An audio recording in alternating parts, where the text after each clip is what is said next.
Welcome back. Thom Hartmann here with you, and super pleased to have on the line with us Eve Ensler. She is the feminist activist, playwright, best known for the Vagina Monologues, and she's got a new project here. Eve, welcome to the program.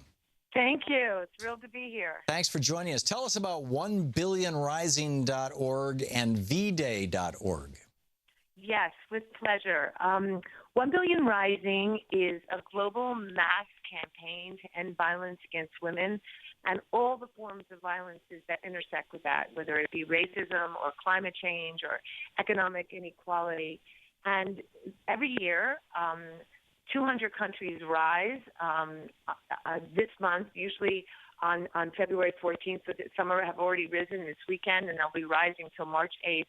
Rise and they dance at their various local places to demand various forms of justice, using dance as a form of protest.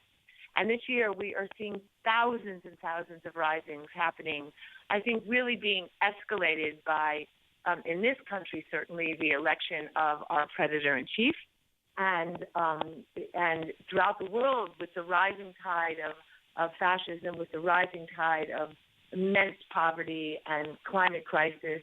We're seeing an incredible outpouring this year. And on February 14th at 6 to 9 o'clock in Washington Square Park, we're having a huge artistic uprising with amazing performers from Michael Cunningham to Stacey Ann Chin to a gospel choir to Kate Clinton to Justin Vivian Bond. It's going to be an amazing event, and we hope everyone will come out because we need to find our hope. We need to find our vitality. We need to be in our bodies. We need to find our revolutionary spirit that we need to continue this resistance. That's remarkable. Is the movement, in your mind, focused on our so-called ruler of the U.S., our SCROTUS, Donald Trump, or is it a more general pushback to the whole hard right movement that has captured, with billionaire dollars by and large, captured the Republican Party and moved them, lockstep, goose step in with him? Well, I think it's impossible to separate, for example, violence against women now from any of the things you've just described. I mean, we're going to have. Well, he's sort of the poster boy for it, is he not, in some ways? Yeah, he's kind of the well, look, he's not only a self-confessed sexual assaulter, accused rapist, accused sexual harasser, but he's surrounding himself with people like Stephen Bannon, who has charges from his own wife for beating her, and Boozer, who's beaten his own wife. I mean, he has really he's not only escalated rape culture, he's licensed it, And I think the predatory mindset of this current regime, whether it's predation that is going to be exploitative towards women's bodies or going to rape the earth for escalation and extraction, or the deregulation we are seeing in every direction of things that were protecting laws, protecting rights, protecting immigrants, protecting you go down the list. What area aren't we seeing where predation is dominant?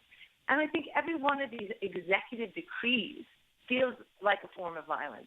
It's being done to the people without their consent. It's being done to the people to punish, it feels like. It feels cruel. It feels inhumane. And it certainly doesn't feel like any America, any of us have ever been dreaming of. We're talking with Eve Ensler about these websites, 1billionrising.org and vday.org. I also want to say one other thing. We have teamed up with a wonderful woman named Valerie Carr and Reverend William Barber and the Love Army and the Women's March to really ignite this new campaign called Revolutionary Love, which is going to be starting tomorrow as well. Eve, are you still there? I think we have lost Eve. You dumped. Yeah, we lost Eve. Oh, well. Hopefully she said what she had to say, or maybe she'll call back and we can put her back on the air, because I had a few more questions. But this is great. 1 Billion Rising. It's sort of like the well, I don't want to characterize it. It's not the movement that I'm running. So we'll wait and see if she comes back in. Eve, you're still on the line? Yes, I'm so sorry. We're in a huge storm in the country, and everything, all the power's out. So I'm doing my best on a borrowed phone. Okay. Well, thank you. So to the point you were making, had you finished your thought? No, I think what I was saying is I think I had gotten to the bad side, but the good side is we're seeing a resistance I don't think I've ever seen in my lifetime. Where when I was at the Planned Parenthood rally this weekend, it was just amazing to see women rising to protect Planned Parenthood, at the same time rising for immigrant rights, rising to LGBTQII rights, rising, for everybody coming together and out of their silos. Mm-hmm. And I think as we're resisting, we're really in the process of creating the world we want. And I have enormous faith in the American people that they will continue to rise and get stronger in this resistance until we finally have a way of removing this regime from the White House. Yeah. And it's not just to be clear, it's not just Donald Trump. I mean, while I doubt that there's ever been a charge against Mike Pence for beating his wife or raping his wife, for that matter, as apparently was charged against Trump at one point by his first wife. That Pence, if you recall the periods for Pence thing in Indiana, I mean, he pushed this law that required women who had either an abortion or a miscarriage to report themselves to the police and to have a $5,000 funeral. Exactly. I mean, I don't think there's anybody who's in the current White House who wants to do anything but push back women to the dark ages. I mean, I think all we have to do is look at what happened with Elizabeth Warren, one of our greatest women leaders right now, to see her not only be censored, but our greatest civil rights leader be censored simultaneously. And I think they do not want powerful women. They do not want women who have voices.